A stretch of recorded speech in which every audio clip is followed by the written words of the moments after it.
introduce some of the topics that we were going to go over today. Oh, sure. That's you a have good all idea. your... Yes, I do. And the Holy Hemptress has her notes too. Put those notes up, show everybody. It's okay to have those notes. I have all my notes. See, that's what people that graduate from university do. Yes. We take notes. Take notes. So yes, and we use cannabis too. What do you know? Wow. Why don't we start with a little bit with the local issues, things in San Francisco and San Jose. I know you had a couple of issues that you wanted to touch on. Yes. And then from there we can kind of broaden and go to the state. So why don't we start in the city, because that's where we are, San Francisco. So why don't we start with what's going on out here right now, what's happening, you know, letting everybody know. Okay. Well, in the city of San Francisco, California, the pot panel passed.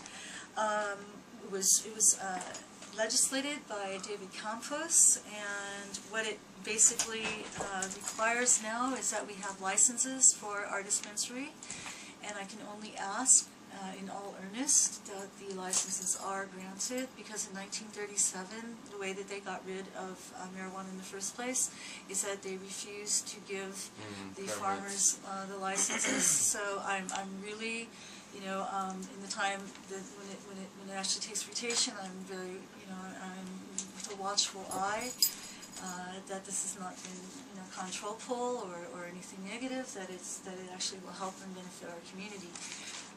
And I don't care who legislates what. I love you, David, and you know that. But I know if they didn't get the licenses, that it wouldn't be your fault, because I know you're trying.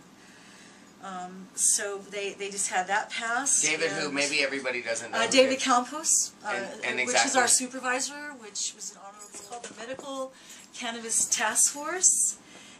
That's what it's. The Board of Supervisors has just passed.